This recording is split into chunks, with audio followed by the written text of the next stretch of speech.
तांत्रिक तंत्र साधना के क्षेत्र में कंकाल काली का बड़ा ही भयंकर स्थान है। इसके साधक बड़े ही उग्र होते हैं। एक समय था जब भारत में कंकाल काली के उग्र साधकों का बोलबाला था। उनकी साधना पूजा में नरबलि, नरमांस भक्षण, योनि पूजा, गुह्य पूजा आदि का तामसिक विधि से उपयोग होता था। वे अपनी साधना शक्ति के बल पर सब कुछ कर सकने में सक्षम थे। उनके लिए कुछ भी असंभव नहीं था। इस मार्ग की साधिकाओं को कपालिनी कहा जाता था। उनके विशेष तांत्रिक अनुष्ठान में नरमांस भक्षण का विशेष महत्व होता था। अपनी विशेष योगिक क्रिया द्वारा वे काम शक्ति के आधार पर युवा पुरुषों की शारीरिक, मानसिक एवं प्राण शक्ति ग्रहण कर लिया करती थी और बाद में उसमें तांत्रिक शक्ति का समन्वय करके अपने लक्ष्य की पूर्ति करती थी। अंडमान निकोबार की वह रहस्यमय जगह आज से 500 वर्ष पूर्व ऐसे ही कपालिनियों का गढ़ था। पांडुलिपि के अंत में लिखा था कि अंडमान निकोबार के उस स्थान पर पुरुषों का जाना निषिद्ध है। यदि कोई गलती से उस क्षेत्र में पहुंच भी गया तो उसका वहां से लौट पाना असंभव है। सारा विवरण पढ़ने के बाद में सिर उठा मैं पूरी तरह। उस रात मूर्ति और पांडुलिपि के बारे में ही सोचता और विचारता रहा। बार बार मेरे मस्तिष्क में यही प्रश्न चक्कर काटता था, क्या आज भी वहां कपालिनियों का राज्य होगा? धीरे धीरे 6 साल का लंबा अरसा गुजर गया। मैं पुरातत्व विभाग से मुक्त होकर श्रीलंका चला गया। उस समय तक एक प्रकार से मैं उस विलक्षण तांत्रिक मूर्ति और पांडुलिपि को भूल ही चुका था। एक दिन कोलंबो में मेरी भेंट एक सज्जन से हुई। वे अंग्रेज थे, नाम था जस्टन। बातों के सिलसिले में उन्होंने मुझे बताया कि वे एक बार कोलंबो से रंगून जा रहे थे। उनका जहाज अधिक ऊंचाई पर नहीं था। वे अंडमान के ऊपर पहुंचे तो उन्होंने एक विचित्र दृश्य देखा। घने जंगलों से घिरे हुए एक पहाड़ी इलाके में एक छोटी सी झील थी जिसके किनारे पर दर्जनों औरतें नहा रही थी। वे सब युवा एवं सुंदर थी और सबकी सब नख से शिखा तक अनावृत थी। वे पानी में चुहल करती हुई एक दूसरे के साथ कामुकता भरा व्यवहार कर रही थी। जस्टन साहब की यह बातें सुनते ही मुझे एकाएक उस मूर्ति और रहस्यमय पांडुलिपि की याद आ गई। वे कपालिनियां तो ही नहीं थी, संभव है आज भी उनका अस्तित्व हो। वहां मैंने जस्टन साहब को सारी कथा सुना दी तो वे आश्चर्य से भर उठे। बोले, हो सकता है कि वह रूपसी युवतियां जादूगरनी हो। न जाने क्यों मैं उस रहस्यमय इलाके में जाने के लिए उतावला हो उठा।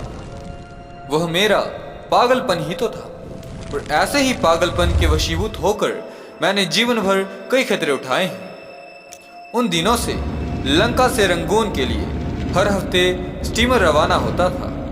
रास्ते में एक दिन के लिए अंडमान में लंगर डालता था।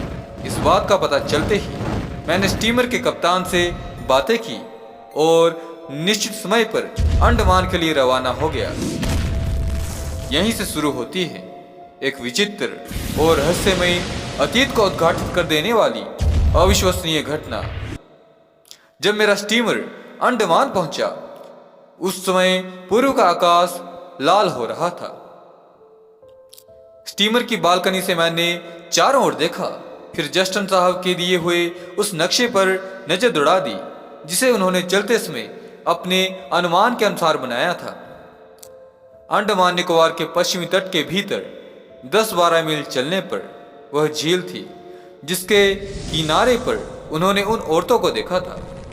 मैंने निश्चय किया कि 24 घंटे के भीतर ही सारे रहस्यों का पता लगाकर वापस स्टीमर पर लौट आऊंगा। मैंने अपना निश्चय कप्तान को बतलाया और वह हाथ हिलाकर मुस्कुरा पड़ा। काश उसकी उस मुस्कुराहट का रहस्य में उस समय समझ गया होता तो मैं अपना निश्चय ही बदल लेता। अंडमान की धरती पर पैर रखते ही सिर उठा मैं। एक विचित्र सी अनुभूति हुई। 4-5 घंटे लगातार चलने के बाद मैं घोर जंगली इलाके में पहुंच गया। गर्जन, पड़ाक, चुगलुम, दीदू, तामफिंग, लाचुक, थिंगम, एरगी के घने ऊंचे ऊंचे वृक्षों से भरा था वह जंगल। जंगल के उस काले समुद्र में घुसने की हिम्मत नहीं हुई मेरी, अतः वापस लौटने की सोचने लगा। जंगल के भीतर जाने कौन किस विपद का सामना करना पड़े मुझे। थोड़ा आराम करने के उद्देश्य से एक जगह बैठ गया मैं। फिर मैंने थर्मस से कॉफी निकालकर पी और एक सिगरेट जलाकर पैर बसाकर बैठ गया। फिर न जाने कब झपकी आ गई, कोई पता न चला मुझे। सहसा कई स्त्रियों की खिलखिलाकर हंसने की मधुर ध्वनि से मेरी तंद्रा भंग हुई। आंख खुली तो स्तब्ध रह गया। मेरी आंखों के सामने पूरी 1 दर्जन युवतियां खड़ी थी। सभी निरावर्ण, उम्र उनकी 18 से 20 वर्ष के भीतर ही रही होगी। सुंदर तो थी नहीं, परंतु आकर्षक अवश्य थी। उनके भूरे रंग के बाल काफी छोटे छोटे थे। सबके गले में मूंगे और हड्डियों की मालाएं बंधी हुई थी। कमर में सांप की हड्डियों की मालाएं डाली हुई थी।